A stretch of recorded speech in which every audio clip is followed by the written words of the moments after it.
Good afternoon, Tide Nation. Another one in the book for the Alabama Crimson Tide as they take on the Kent State Golden Flashes. Alabama winning 48-0. 48-0. The Alabama Crimson Tide moves to 4-0.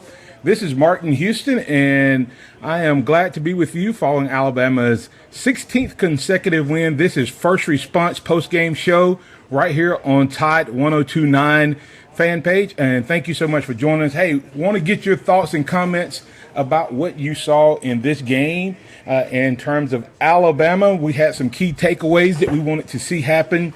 And did we see those?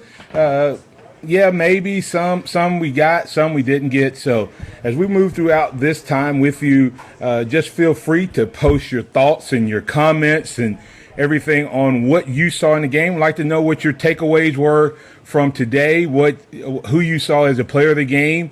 But before we get into that, I'm going to just go through what I thought going into the game were the keys of the game. First of all, we wanted to get out of this game with no injuries.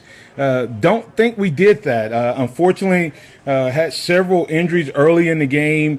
Hopefully nothing serious, but the most serious injury that I'm concerned about was that of running back Damian Harris, who was injured on like the second or third carry of the game. So hopefully he's going to be okay. But, you know, a lot of times when bad things happen, if you're a good program, you figure out how to turn it into a positive. And with Damian going out, Joshua Jacobs was quick to jump in there and take full advantage of his opportunity as he led the Crimson Tide with 11 carries, 97 yards, averaging 8.8 carries per game. And last week he had 3 carries for 33 yards. So the young man in the last 2 weeks has 14 carries for 130 yards. So that's good things to see. And thank you so much. As I said, comment on, let me know. Kathy Gentry saying great game. We were able to play a lot of players. Absolutely, Kathy. That is one of the things that wanted to see Alabama do going into this game. But Robert Leach saying concerned about injuries at running back. We have good depth at running back and quarterback. It was a good game for many new players that need it prior to tough games on the SEC schedule.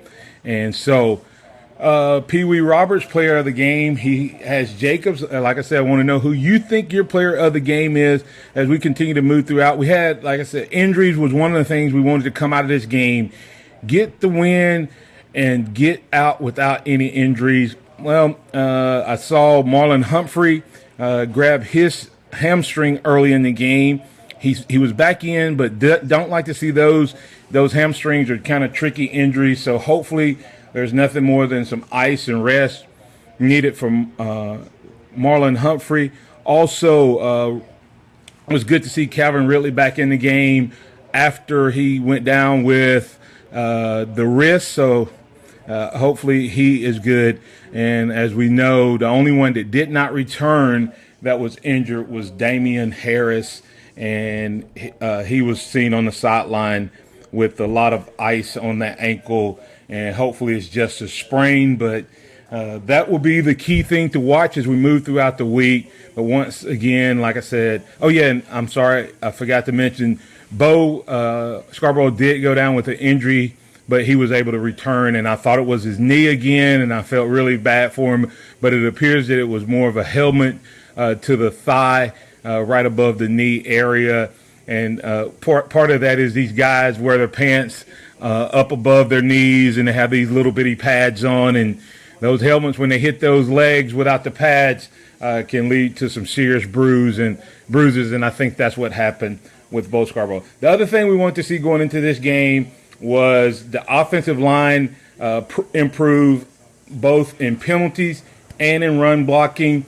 Do not assume because this was a lesser opponent that was not improvement in the running game. The running game looked really good. A lot of big holes. A lot of times the guys were not getting touched till they were 4 or 5 yards down the field. So I give an A+ to the offensive line for their overall effort today. Not sure what happened with Shank, if he was just taken out for conditioning, or was he taken out because of an injury? But Lester Cotton played a lot of significant minutes with the first group, which that's good to see because you never know when one of those guys could go down today. We did have one penalty, I think, on the offensive line in terms of illegal procedure starting early. But what a big improvement from the previous weeks. And I think what's happening there, and I shared this with Ryan Fowler of the Game, who is on during the week. I shared with him that I think the reason we had so many illegal procedure penalties is because we're going from the quarterback not being under center. And as we get used to that in game situation, the guys anticipate that better and they get in the rhythm because they're not going back and forth with quarterbacks. So they did a much better job today on not having the illegal procedure penalties. So that was good. The pass game as a whole was not what I wanted to see. Jalen Hurts today was 16 for 24. Not a bad day, but it just on those 8 passes he missed, it looked a lot like he was just not in rhythm. And some of that was he was throwing to a new group of guys once again with Ardarius Stewart and Robert Foster being out. His only regular guy that was in for the most part was Calvin Ridley. But it was also good to see Cameron Sims get 4 catches. His totals for today, he had 4 catches for a total of 54 yards, a long of 31 yards. So it was good to see him get in, stay healthy, make some catches there. I think he's going to be an important part of the offense as we move throughout the season. So it's good to see that as far as the passing game. Blake Barnett, I think O.J. Howard is going to begin to love Blake Barnett because he seems to hit O.J. a little bit more. And speaking of O.J. Howard, Leon Pierce said wanted to see more work getting the ball to O.J. I tend to agree with you, Leon. I think we are not fully utilizing what he does, but I want to give him a shout out. Talking about O.J. Howard, I want to give him a shout out for the blocking he did today. Early on in the game, it looked like Alabama came into the game plan to have extra protection with O.J. on some of those rollout passes and protecting the backside, and also used him when we ran the quarterback. So O.J. Howard did a great job blocking. And then, of course, the touchdown pass from Blake Barnett, the 34-yard touchdown pass. So he's such a big weapon, and we need to get the ball to him more. So hopefully we're going to see that. A couple other things that I wanted to see. I got to give out the special teams. Our kickers were 2 for 2 in terms of field goals, Adam Griffin.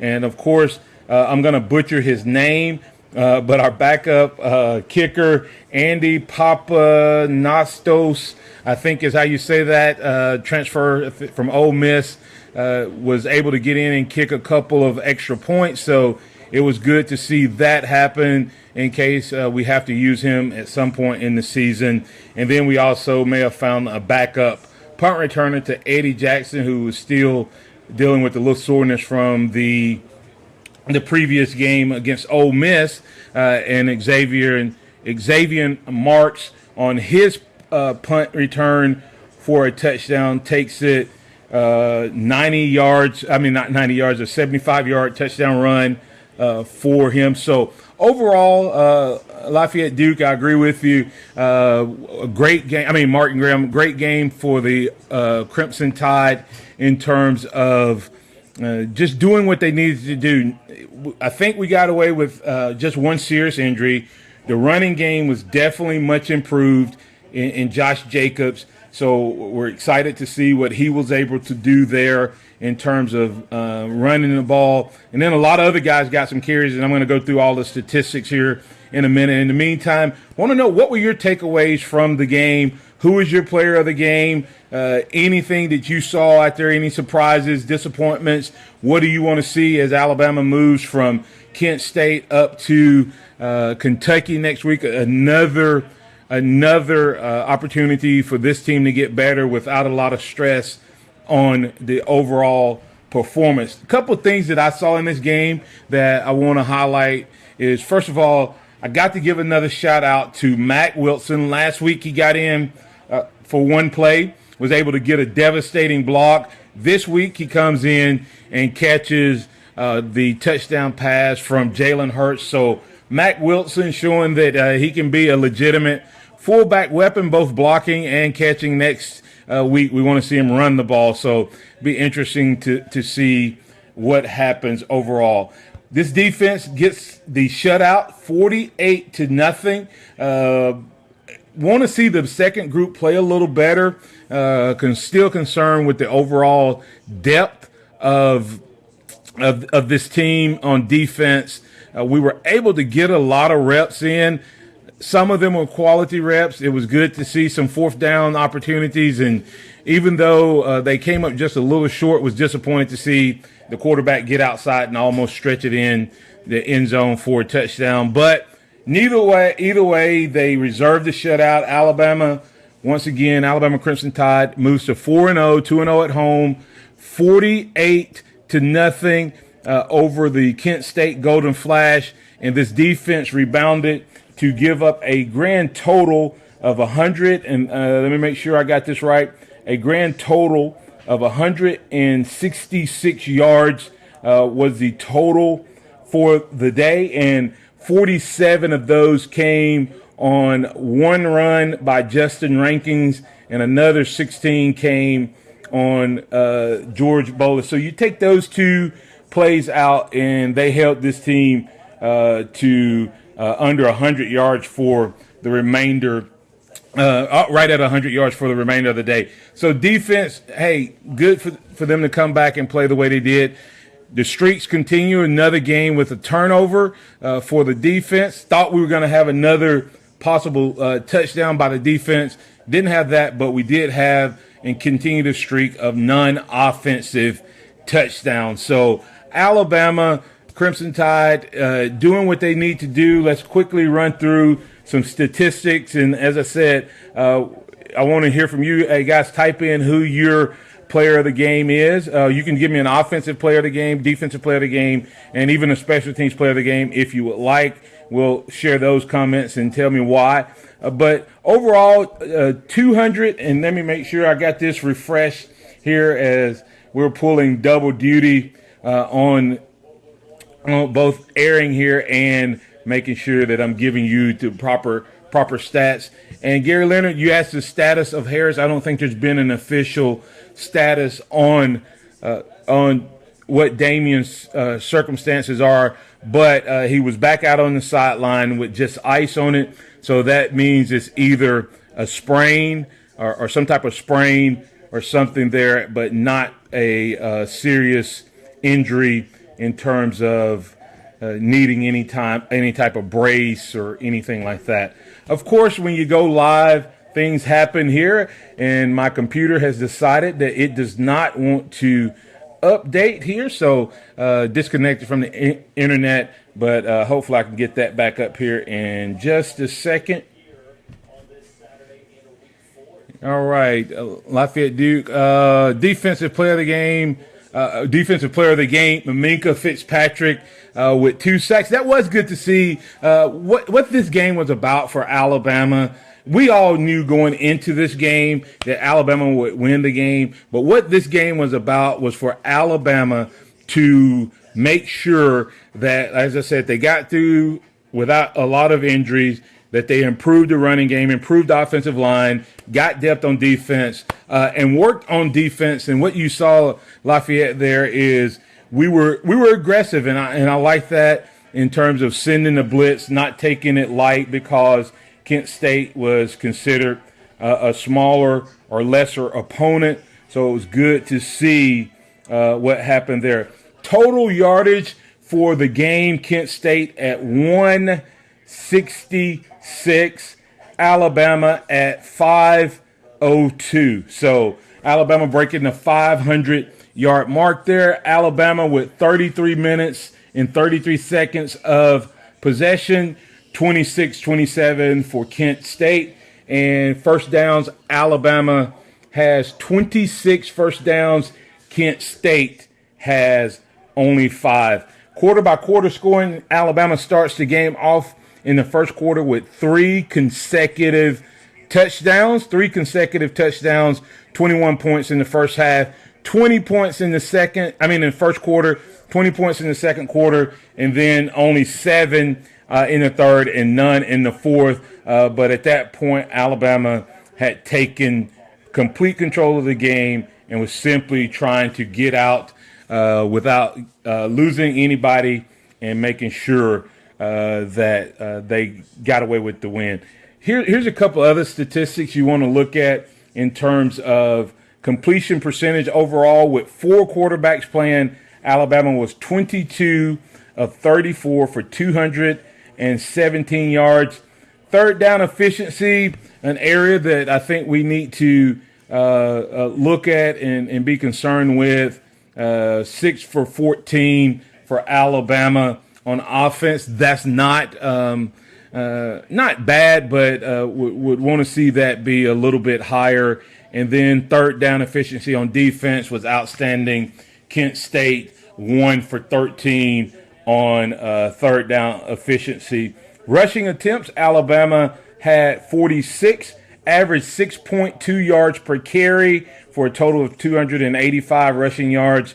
The Golden Flash had 30 rushing attempts for 2.7 average and only 82 yards. Another clean game for Jalen Hurts and all the other quarterbacks and running backs. 0 turnovers. Those are the type things that you want to see when you play this type of opponent where you know you're going to win the game. You want to see a clean game. You want to see a penalty-free game. And you want to see a turnover-free game. And Alabama was able to do that against the Kent State Flash. So let me get back here real quick. Let me see comments. Kathy Gentry here. Hurts, Jacob, and Fitzpatrick were all great today. Hurts, I think we have kind of put some high expectations on him, so I really didn't have him in there as necessarily having a great game. I thought he missed some of those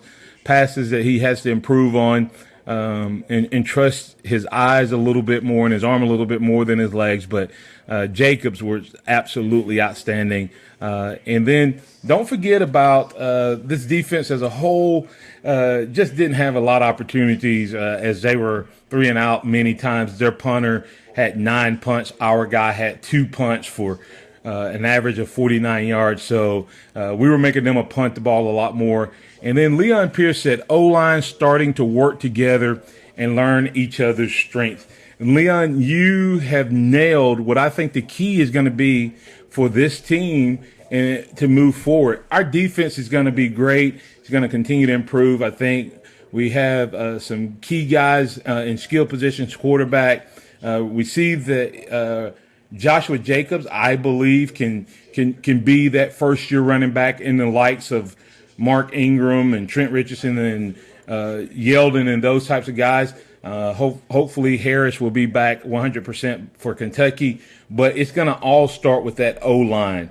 And that O-line is finally starting to gel because they're finally starting to play together as a unit and have some repetitive opportunities as a unit. So it's going to be a great game. And just my quick takeaways from the game, and then I'm going to sign out of here. Once again, you're listening to First Response post-game show on Tide 102.9. Want to encourage you to make sure if you're not a part of the Tide 102.9 family, listen to us on the radio. We're on the 102.9 dial, but if you have a smartphone, you can download the Radio Pup app and listen to us every weekday morning, Monday through Friday. And then also, if you have access to the internet, 1029.com, 1029.com, that's where you can hear what's going on live via the radio. But also, you can go to that, and if you miss any interviews, you can check that out.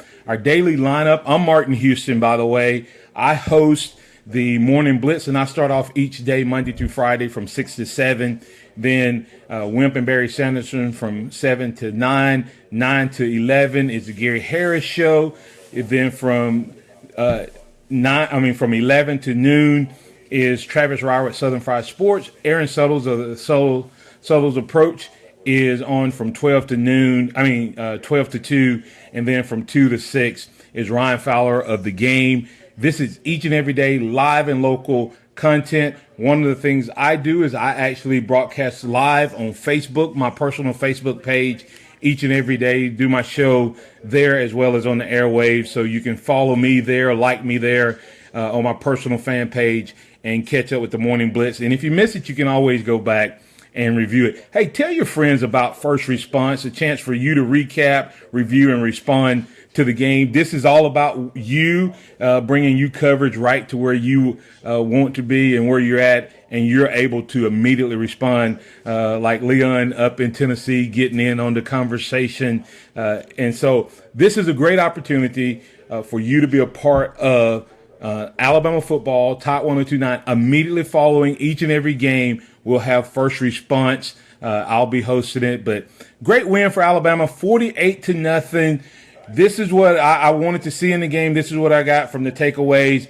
Hey, we found a running back who can handle the load. I think if Damian is not there, Joshua Jacobs, my player of the game overall was Joshua Jacobs, coming up just short of 100 yards with 11 carries on 97 yards on 11 carries. Also, 2 touchdowns there. Good to see O.J. Howard get the touchdown. So that's always a good thing when you can get the big tight end involved in the game. The O-line got better. They got better. They had fewer mistakes. They were working together as a unit better. Defense had one breakdown early in the game, gave up a 47-yard run. Rest of the game gave up a total of like 119 yards. That's including the backups. So everything we wanted to see in this victory was there. Now we get ready to move forward to Kentucky. What do we want to see with Kentucky? We want to see Alabama come out and do to them exactly what we saw them do to Kent State, even though they are an SEC school. So want to encourage you, if you have thoughts, want to be in on a part of what's going on, make sure you join our network and our opportunities from First Response right here on the Tide 102.9 fan page. Tell your friends about it. And then I told you the Radio Pup app for your smartphone, and Tide1029.com for listening live. Well, I'm going to be signing off, but before I do, want to remind you that there's a post-game show, the Ewing post-game show is going to be immediately following the guys on Crimson Tide Sports Network. When Eli and them sign off, our guys will sign on, and we're able to take you throughout the rest of the day, breaking down a lot of the things we've had right here. And, hey, like I said, if you want to listen to that, just log in on the internet at Tide1029.com. Once again, I'm Martin Houston. This has been your First Response. Make sure that you join us next week after the Kentucky game. Tell your family and friends about it, and also tell your family and friends about what happens on Monday through Friday from 6 to 7 a.m. It's the Morning Blitz, and if I don't get to your topic, you can shoot me a message, and I'll include it in what I call the Morning Blitz Overtime, and it airs on at Tide 1029 FM, at Tide 1029 FM on Twitter, and also follow at the Blitz 1029, at the Blitz 1029. Hello to Kathy Gentry, Leon Pierce, both from Tennessee, Jimmy Vest from Texas, Greg and Cindy Moats from Center, Alabama. That's my hometown. Roll Tide to you guys, and Roll Tide to Jackie Riddles. Hey, if you want to get a shout out on First Response, all you have to do is shoot me a comment. Love being with you. Wish I had more time, but I'm going to get out of the way and make room for the Ewing post-game show that will be coming up in just a few minutes. I'm Martin Houston. If you ever need anyone to come share, encourage, speak life into your organization, leadership principles into your organization, encourage, engage, educate, equip, and empower, I would love the opportunity to do that. All you have to do is go to martinhouston.org. That's martinhouston.org, and I can speak to you there. Signing off for First Response. Check you in next week. Roll Tide.